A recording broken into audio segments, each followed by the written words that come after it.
नारायणसमारम्भां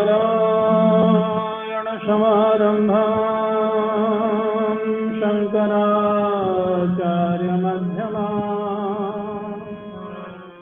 अस्मदाचार्यपर्यन्तां वन्दे गुरुपरम्पराम्। भवानी शङ्करो वन्दे श्रद्धा विश्वासरूपिणो याभ्यां विना न पश्यन्ति सिद्धा स्वान्तस्थमीश्वरम् शान्तं शाश्वतमप्रमेयमनघं निर्वाणशान्तिप्रदम् ब्रह्मा शम्भुफणीन्द्रसेव्यमनिशं वेदान्तवेद्यं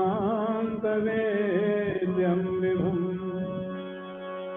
रामाख्यं जगदीश्वरं सुरगुरुं मायामनुष्यं हरिं वन्देऽहं करुणाकरं रघुवरं भूपालचूडामणिं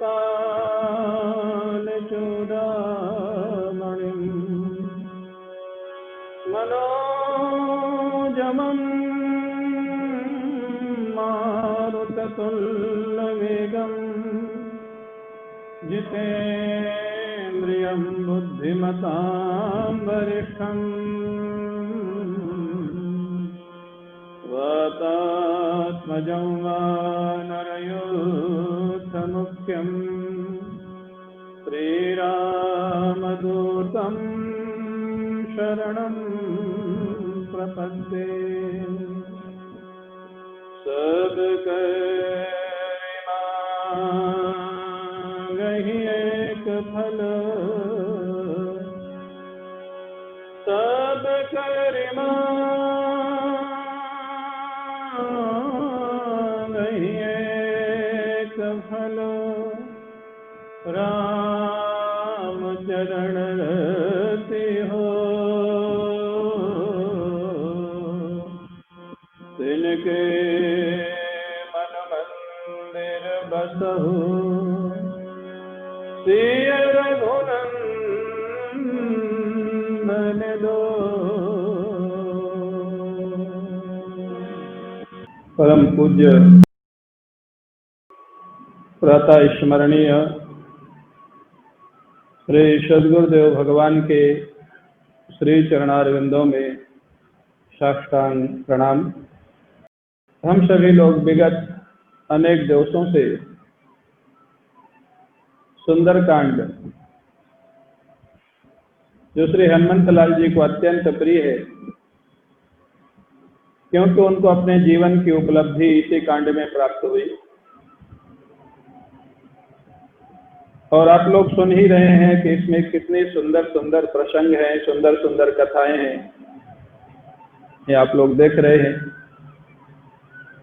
हनुमंतलाल जी को प्रत्येक अवस्था में भगवान श्री राम की कृपा का अनुभव होता रहता है। इतने शक्तिशाली होने के बाद भी, इसलिए हमारा जीवन अगर ऐसा बन जाए कि हम ईश्वर ने जो हमको शक्ति दी है उसका उपयोग अच्छी नियत से अच्छे कार्यों के लिए करें, और जहां रुकावट आवे वहां पर तनाव को स्थान न दे करके प्रार्थना को स्थान दे। मैं प्रायः कहता हूं, गीता वाटिका गोरखपुर में बड़े अच्छे संत थे पूज्य राधा बाबा जी महाराज, उनका एक बहुत प्रसिद्ध वाक्य है। वो कहते थे, जिस समस्या का एक भी समाधान हमको दिखाई नहीं देता, उसी समस्या के कम से कम 100 समाधान भगवान के पास विद्यमान होते हैं। किस व्यक्ति के माध्यम से वो क्या काम करा देंगे यही भगवान की सामर्थ्य है। और कहना नहीं चाहिए, मैं स्वयं अपने जीवन में कई बार इस बात का अनुभव करता हूं। तो किस व्यक्ति से क्या करवा सकते हैं, कभी कभी आश्चर्य होता है। और इसी बात का अनुभव आज हनुमंत लाल जी स्वयं इस प्रसंग में करेंगे, जो आज प्रसंग हम लोग चर्चा करने जा रहे हैं कि भगवान किस व्यक्ति से क्या करवा सकते हैं। ये भगवान की सामर्थ्य है। इसलिए अपनी नियत अच्छी हो, भगवान की भक्ति हो, तो व्यक्ति हमेशा निश्चिंत रह सकता है। हनुमंत लाल जी बंधे हुए हैं ब्रह्मपाश में, जहां तक हम लोग कल चर्चा किए थे।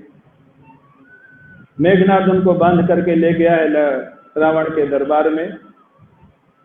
रावण के साथ उनका वाद विवाद भी थोड़ा हुआ, लेकिन संत हैं हनुमान जी महाराज, भगवान शिव के अवतार ही हैं। वो सबका भला चाहते, सबकी भलाई चाहते। हनुमंत लाल जी ने रावण को भी, आप कल्पना करें, जो व्यक्ति हनुमंत लाल जी को इतना अपमानित किया है, जो व्यक्ति हनुमंत लाल जी को बांध करके दरबार में खड़ा किया हुआ है, हनुमंत लाल जी उसको भी कहते हैं, अरे रावण,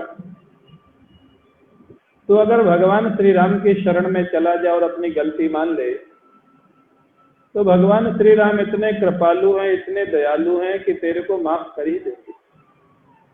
उनका स्वभाव ही माफ करना है। प्रभु मूर्ति कृपामयी है। भगवान का विग्रह ही कृपा का बना हुआ है, और वो कृपा न करें तो हम और आप तो एक कदम आगे बढ़ ही नहीं सकते। वो कृपा ही करते। इतनी कृपा संसार में कोई नहीं कर सकता, माता पिता नहीं कर सकते, आपके फ्रेंड सर्कल नहीं कर सकते, जितनी कृपा ठाकुर जी करते। रावण को बहुत समझाया, और हनुमंत लाल जी ने कहा कि तुम थोड़ा ये भी ध्यान रखो कि तुम किसके परिवार में तुम्हारा जन्म हुआ। ऋषि पुलस्त्य तुम्हारे दादाजी हैं, विश्रवा तुम्हारे पिताजी हैं, दोनों ऋषि हैं, ब्राह्मण कुल में जन्म है, बड़े भारी विद्वान हैं। इसलिए कभी कभी लोग कहते हैं कि हाँ, ब्राह्मणों की बड़ी प्रशंसा लिखी है रामायण में। लिखी है, ठीक है, लेकिन जिनमें ब्राह्मणत्व है उनकी प्रशंसा लिखी है। रावण जैसा विद्वान ब्राह्मण तो शायद कोई होगा, लेकिन रावण की प्रशंसा तो रामायण में नहीं लिखी है। तो जो लोग तुलसीदास जी पे आरोप लगाते हैं कि तुलसीदास जी ने ब्राह्मणों का पक्षपात किया है, दूसरों का थोड़ा अनदेखा किया है, ऐसा नहीं है। जितने ऋषि महापुरुष हुए हैं वो हमेशा निष्पक्ष होते हैं। जैसे भगवान निष्पक्ष होते हैं, ऐसे ऋषि महात्मा भी निष्पक्ष होते हैं। रावण का तो कहीं कोई पक्षपात किया नहीं, वो भी तो ब्राह्मण था। तुलसीदास जी ने तो कहीं नहीं कहा कि कुछ भी हो भाई, ब्राह्मण था तो पैर छूना चाहिए, कहाँ लिखा? कहीं नहीं लिखा। तो किसी प्रसंग में कोई बात लिख दी गई हो, हमारे गुरुदेव पूज्य स्वामी अखंडानंद जी महाराज कहते हैं कि एक चौपाई को पकड़ के झगड़ा नहीं करना चाहिए। वो चौपाई किस प्रसंग में लिखी है और किस पात्र के द्वारा कही गई है। वो चौपाई अगर राम जी के द्वारा कही गई है तो प्रामाणिक है, भरत जी के द्वारा कही गई तो प्रामाणिक है, हनुमंत लाल जी के द्वारा कही गई तो प्रामाणिक है। लेकिन जो बात रामायण में रावण के द्वारा कही गई, मेघनाथ के द्वारा कही गई, कुंभकर्ण के द्वारा कही गई, अरे भाई शूर्पणखा के द्वारा कही गई, वो बात को तो हम प्रामाणिक नहीं मानते ना। लिखी तो वो भी रामायण में, किस पात्र ने कही है, किस प्रसंग में कही है, किस बात का अगर ध्यान करके हम लोग विचार करेंगे तो हमको उस बात का सच्चा रहस्य पता लग जाएगा। प्राय लोग झगड़ जाते हैं, ढोल गंवार शूद्र पशु नारी ये सब ताड़न के अधिकारी। यही सुंदरकांड में आगे आएगा। इस बात को लेकर बहुत लोग झगड़ते हैं। अरे भाई, वो किसने कही है? राम जी ने नहीं कही, हनुमान जी ने नहीं कही, भरत जी ने नहीं कही, वो समुद्र ने कही है।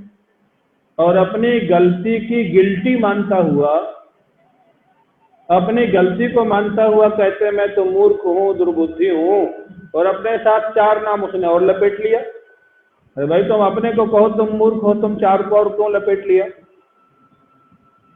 तो जब 4 को लपेट लिया समुद्र ने, तो समुद्र की बात वहां पर प्रामाणिक नहीं मानी गई। अगर तुलसीदास जी महाराज महिलाओं के खिलाफ होते, महिलाओं के खिलाफ लिखते, तो तुलसीदास जी महाराज राम जी को शबरी की कुटिया में नहीं पहुंचाते।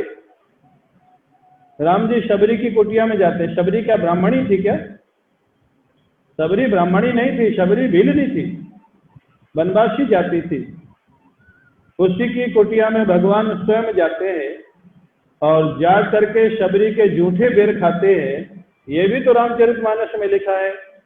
तो हमारी माताओं को ध्यान देना चाहिए कि रामचरितमानस में किसी का पक्षपात नहीं है, अच्छाई की प्रशंसा है और बुराई की निंदा है। एक बात और इसमें आप ध्यान देंगे तो समझ में आ जाएगी। सुलोचना किसकी पत्नी का नाम था? भाई सब लोग जानते ही होंगे। सुलोचना मेघनाद की पत्नी का नाम सुलोचना है। मेघनाद जो राक्षस रावण का बेटा। और आज हमारे परिवारों में, आपके घरों में भी सुलोचना नाम की देवियां मिलती हैं। महिलाओं के नाम सुलोचना होता है। और कैकेयी किसकी पत्नी है? कैकेयी किसकी पत्नी भाई? दशरथ जी की। लेकिन कैकेयी नाम तो किसी महिला का कैकेयी के बाद नहीं रखा गया। तो अगर तुलसीदास जी पक्षपात करते तो मेघनाद की पत्नी के इतनी प्रशंसा नहीं करते। सती कहा है सुलोचना को, सती सुलोचना कहा जाता है। और कैकेयी के खिलाफ इतना तुलसीदास जी नहीं लिखते, क्योंकि वो तो महाराज दशरथ की पत्नी है, भगवान श्री राम की एक तरह से माँ ही है। तो इसलिए समझ के पढ़ना चाहिए क्या चौपाई किस प्रसंग में किसके द्वारा कही गई है, किस लिए कही गई है। इसलिए ग्रंथों को गुरुमुख से पढ़ना बहुत आवश्यक होता है। मनमानी ढंग से जो पढ़ लेते हैं वो कुछ भी अर्थ निकालते हैं महाराज। तो पहुंचे, चले अपने प्रसंग में। हनुमंत लाल जी कहते हैं रावण से, रावण माफी मांग लो, भगवान श्री राम तुमको माफ कर देंगे। ऋषि पुलस्त्य के परिवार में उत्पन्न होकर के तुम वंश को कलंकित करने जा रहे हो और लंका का सर्वनाश करने जा रहे हो। माफी मांग लोगे तो लंका के एक छत्र राजा बने रहोगे, जब तक तुम चाहोगे तब तक बने रहो। त्रिलोकी में तुमको कोई पराजित नहीं कर सकता है राम जी को छोड़ के। रावण ऐसे देख रहा है, रावण को कोई प्रभाव नहीं पड़ा, तो अपने अभिमान में बैठा है, ईगो में, और देख करके व्यंग्यात्मक मुस्कुरा रहा हनुमान जी को देख करके। वाह, बंधन में बंधे हुए और हमको वहां से उपदेश दे रहे। रावण इतना विद्वान, उसको एक बंदर उपदेश दे रहा है। और आगे वो कह ही बैठा, जब हनुमान जी बहुत समझाए तो कहता है मिला हमहि कपि गुरु बड़ ज्ञानी। रावण कहता है इतना बड़ा ज्ञानी गुरु हमको अभी तक कोई मिला ही नहीं जितना ज्ञानी ये बंदर है। महाराज व्यंग कर रहा है, हनुमान जी का उपहास कर रहा है। और उसके बाद जब उसको अपने पुत्र की मौत का स्मरण आया कि इसी बंदर ने अक्षय कुमार को मारा है, रोष आ गया। डांट करके रावण कहता है मृत्यु निकट आई खल तो ही लागिश अधम सिखावन मोही। हे बंदर, तो आधा काम तो तेरा हो गया, ब्रह्मपाश में बंधा हुआ, कभी भी तुमको मारा जा सकता है। उसके बाद भी तुम्हारा इतना दुस्साहस, मेरे को उपदेश दे रहे हो। कभी कभी दुस्साहस लोगों का देख करके बड़ा आश्चर्य होता है। हमारे गुरुजी अहमदाबाद में गए थे, किसी कॉलेज में प्रवचन था उनका। वहां के हिंदी विभाग के जो अध्यक्ष थे, संस्कृत विभाग के, उनको उद्घाटन के लिए गुरुजी के स्वागत के लिए कहा गया। और संस्कृत में गुरुजी का उन्होंने स्वागत किया, 5-10 मिनट जो भी बोले। और 5-10 मिनट में 15-20 शब्द अशुद्ध बोले। तो गुरुजी ने जब बोलना प्रारंभ किया तो गुरुजी का तो बड़ा शील स्वभाव था, किसी को डांटते दपटते नहीं थे जल्दी।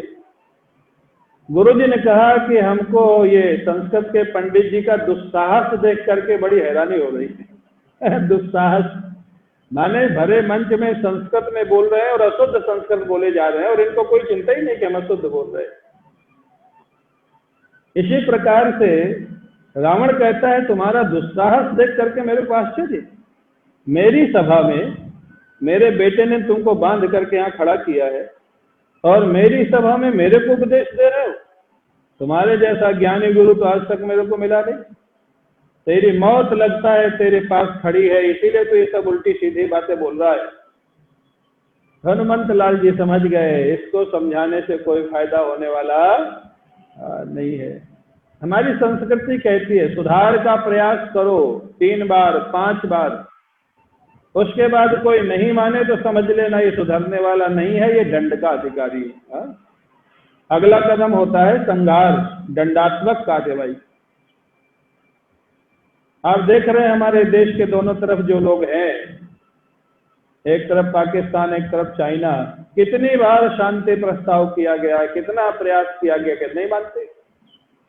तो जो दुष्ट होते हैं वो प्रेम की भाषा नहीं समझते, वो दंड की भाषा समझते हैं, और जो सज्जन होते हैं वो दंड की भाषा नहीं समझते, वो प्रेम की भाषा समझते हैं। महाराज जो कहता है रावण, लेकिन रावण ने यही गलती किया। हनुमंत लाल जी महाराज सज्जन है, उसको समझ नहीं आया, वो जानता है दंड की भाषा नहीं समझेंगे। रावण कहता है तेरी मौत तेरे नजदीक खड़ी है बंदर, तभी तो इतनी उल्टी सीधी बात करता है।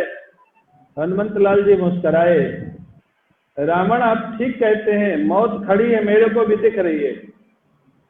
रावण सोचता बड़ा तो बिल्कुल डरता ही नहीं है, ऐसा बंदर है। बोले हाँ मौत खड़ी है, मेरे को भी दिख रही है, लेकिन वो आई किसके लिए है ये अभी पता नहीं लगा है। वो खड़ी तो है लेकिन किसको लेने आई है ये तो समझ नहीं आ रहा है। हनुमंत लाल जी ने कह दिया कि कहीं उल्टा ना हो जाए, तुम कहते हो मेरे को लेने आई, मेरे को लगता है तुमको लेने आई। उल्टा हो ये कहे हनुमाना, मत भ्रम तोर प्रगट में आ जाना। जहां हनुमान जी ने कहा कि तुमको लेने शायद मौत आई है, अब तो चिढ़ गया और चिढ़ करके आदेश दे दिया सारे निशाचरों को। गोस्वामी जी महाराज लिखते, सोनिक पिबचन बहुत खिसियाना, बेगी नहरहु मूढ़ कर प्राणा, सुनत निशाचर मारन धाये, सचिवन सहित विभीषण आए, नाई शीश कर विनय बहुता, नीति विरोध न मारिय दूता। यह है भगवान की लीला, भगवान की कृपा। विभीषण न पहले आए न पीछे आए, ठीक समय पे जब आदेश हो रहा है कि इसको मार डालो, रावण का आदेश हो गया कि मार डालो, ये दंड बंदर है, ये मृत्यु दंड इसको मिलना ही चाहिए, उसी समय ठीक विभीषण जी को किसने भेज दिया। यह है राम जी की लीला, यह है राम जी की कृपा। ठीक समय पर विभीषण जी आ गए और उन्होंने कहा ये राजनीति के खिलाफ है, जो संदेश वाहक है उसको मृत्यु दंड देने का अधिकार नहीं होता है, उसको आप घर से निकाल दीजिए और कोई दंड दे दीजिए, देश से निकाल दीजिए, मृत्यु दंड देने का अधिकार नहीं है राजदूत को। रावण भी नीतिज्ञ तो था ही, विद्वान तो था ही, समझ गया। सारी सभा ने कहा विभीषण जी ठीक कह रहे हैं, और कोई दंड दीजिए। तो रावण ने कहा कि अच्छा ठीक है, मैं दूसरा दंड का विधान करता हूं। क्या? बोले बंदर को सबसे ज्यादा प्रेम अपनी पूंछ से होता है, तो इसके पूंछ को जला दो और जला करके इसको छोड़ दो, जीवन भर याद रखेगा कि मैंने रावण का विरोध किया था तो मेरी पूंछ को जला दिया गया, जीवन भर याद करेगा। कपि कह ममता पूंछ पर सबहि कहो समझाए, तेल बोरी पट बांध पुनि पावक देहो लगाए। हाँ बोले महाराज कपड़ा बांधो, उसमें तेल घी डालो और आग लगा दो, इसकी सारी पूंछ जल जाएगी, तब इसको पता लगेगा मैंने किसका विरोध किया है। जहां ये रावण ने आदेश दिया, हनुमंत लाल जी खड़े खड़े मुस्कुरा रहे हैं, धन्य हो प्रभु, अब मैं समझ गया कि आपने त्रिजटा को स्वप्न कैसे दिया था कि सपने बानर लंका जारी। आपने कहा था कि बंदर आया है और लंका को जलाएगा। मैं सोच रहा था मैं लंका को कैसे जलाऊंगा, आग कहां से लाऊंगा, घी कहां से लाऊंगा, तेल कहां से लाऊंगा, कपड़ा कहां से लाऊंगा। मेरे को क्या पता कि आप ये व्यवस्था रावण से करवाने वाले। रावण सारी व्यवस्था करेगा। धन्य हो प्रभु, आपने तो मेरे को निमित्त बनाया है, करने कराने वाले तो आप हैं। अरे जिसको जलना है वही घी की व्यवस्था कर रहा है, वही तेल की व्यवस्था कर रहा है, वही कपड़े की व्यवस्था कर रहा है और वही आग लगाएगा। जिसके नगर में आग लगना है वही आग लगाएगा, प्रारंभ वही करेगा। ये है राम जी की लीला, ये है राम जी का। सभी भक्त निश्चिंत रहते और इस स्तर पे पहुंच करके ही कहा जाता है राम जी की इच्छा के बिना पत्ता भी नहीं हिलता। वो स्तर होता है, लेकिन उस स्तर पर पहुंचना चाहिए। कई लोग महाराज जब अपनी गलती करते हैं तो कह देते राम जी की यही इच्छा थी, और सामने वाला गलती करता है तो उससे झगड़ जाते। अरे भाई, तो वहां भी तो राम जी की वही इच्छा थी। अगर तुम्हारी गलती में राम जी की इच्छा थी तो सामने वाले की गलती में भी राम जी की इच्छा थी। दोनों में राम जी की इच्छा दिखे तो आपकी भक्ति ठीक है, और अपनी गलती में राम जी की इच्छा, सामने वाले की गलती में व्यक्ति की इच्छा, तो आपकी भक्ति अभी ठीक नहीं है, चालाकी वाली है। अब महाराज हनुमंत लाल जी तो मन ही मन मुस्करा रहे, धन्य हो प्रभु, रावण सारी व्यवस्था करेगा। भई सहाय सारद मैं जाना, मैं समझ गया आपने सरस्वती को भेजा है, रावण की जिह्वा पे बैठा दिया है और वही सारी व्यवस्था कर रहे। अब तो महाराज जितने निशाचर थे बड़े प्रसन्न हैं, जो पिटे थे, कुछ घायल हो गए थे, कुछ मर गए थे जिनके परिवार वाले, वो महाराज ताली बजा बजा के हंस रहे, बंदर देख अब क्या होगा तेरा, हाँ थोड़ी देर में तेरी पूंछ जलेगी। और केवल इतना ही नहीं, ताली नहीं बजा रहे, उनको कोई कोई चरण प्रहार कर रहे। आप कल्पना कर सकते हनुमंत लाल जी को महाराज, हाँ चरण प्रहार कर रहे। बाजे ढोल दें सब तारी, नगर फेर पुन पूंछ प्रजारी, मारे चरण करे बहु हाथी। चरण प्रहार करके हंस रहे हैं, हाँ बदमाशी कर रहे हैं। हनुमंत लाल जी भी हंस रहे हैं, थोड़ी देर तुम हंस लो, बाद में हमारा नंबर आने वाला हंसने का, हंस लो थोड़ी देर। और यही है जो भगवान के लिए जीता है, राम जी के लिए जीता है, उसको सम्मान मिले तो भी राम जी की कृपा, और अपमान मिले तो भी राम जी की कृपा। हमको अपने जीवन का एक लक्ष्य निश्चित होना चाहिए, हमारा जीवन किसके लिए, राम जी के लिए है तो भी मान अपमान का दुख सुख नहीं होना चाहिए, देश के लिए है तो भी मान अपमान का दुख सुख नहीं होना चाहिए।